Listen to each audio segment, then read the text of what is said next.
વાત કરીએ ધનુ રાશિની 2024નું વર્ષ આપની માટે અગ્રેસન જુસ્સા સાથે આવી રહ્યું છે.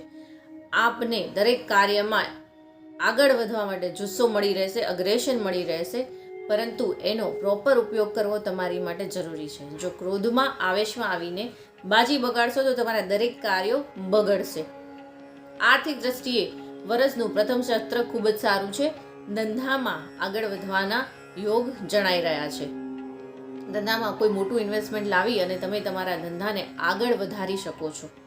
જો લોન માટે અપ્લાય કર્યું હશે તો લોન પણ આપને સરળતાથી મળી રહેશે.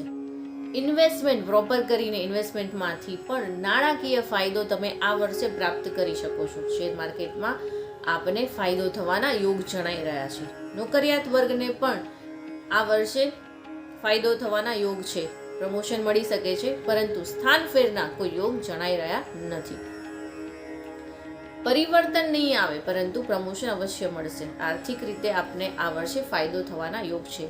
વિદ્યાર્થી વર્ગ માટે પણ સમય સારો છે. અભ્યાસ હેતુએ વિદેશ ગમન કરવું હોય તો આ વર્ષ સારું રહેશે. ટેકનોલોજીના કાર્યોમાં ફાયદો થવાના યોગ છે. શેર માર્કેટમાં પણ ફાયદો થવાના યોગ જણાઈ રહ્યા છે. સંતાન સંબંધિત શુભ સમાચાર આ વર્ષે તમે પ્રાપ્ત કરી શકશો. સંતાન માટે વિદેશ માટેનું પ્લાનિંગ કરવું હોય તો પણ આ વર્ષ શુભ રહેશે.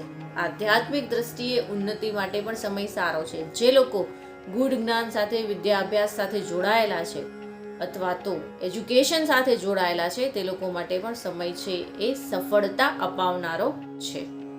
સરકારી કામકાજમાં તકલીફો આવી શકે તેવું લાગી રહ્યું છે. ખાસ કરીને સરકાર સાથે જોડાઈને કોઈ પણ કાર્ય કરો છો અથવા તો સરકાર સાથે કોન્ટ્રાક્ટમાં કોઈ કાર્ય કરો છો, કોન્ટ્રાક્ટ રિન્યૂ કરવાનો છે તો એમાં તકલીફ ઊભી થઈ શકે તેવું લાગી રહ્યું છે. બની શકે કે કોન્ટ્રાક્ટ રિન્યૂ ના થાય, માટે આ બાબતે સાચવવું જરૂરી છે. નોકરિયાત વર્ગે પોતાના બોસ સાથે, પોતાના ઉપરી અધિકારી સાથે સંબંધોમાં વિખવાદ ના થાય તેનું ધ્યાન રાખવું આવશ્યક છે. સરકારી નોકરિયાતને સ્થાન પરિવર્તનના યોગ બની શકે છે. એ પણ એમને ના જોઈતા અણગમતા જગ્યાએ ટ્રાન્સફર થવાના યોગ બની રહ્યા છે. માટે સરકાર સાથેના કામકાજમાં આ વર્ષે થોડું તકલીફવાળું રહેશે. બીજા સત્રમાં થોડી રાહત અનુભવી શકે છે. જે લોકો નોકરીની શોધમાં છે તે લોકો પણ બીજા સત્રમાં સફળ થઈ શકે તેવું જણાઈ રહ્યું છે. વૈવાહિક જીવન સુખરૂપ રહેશે.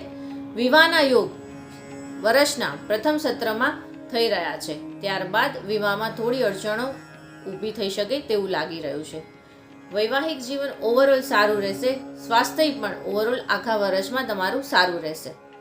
આ વર્ષ આપનું ઓવરઓલ સારું રહેશે, પરંતુ એપ્રિલ-મે મહિનાની અંદર ભાઈ બહેનો સાથે સંપત્તિને લઈને, પ્રોપર્ટી મેટરને લઈને વાદ વિવાદ, વિખવાદ થવાના યોગ જણાઈ રહ્યા છે. એ સમય આપણે સાચવવું જરૂરી છે.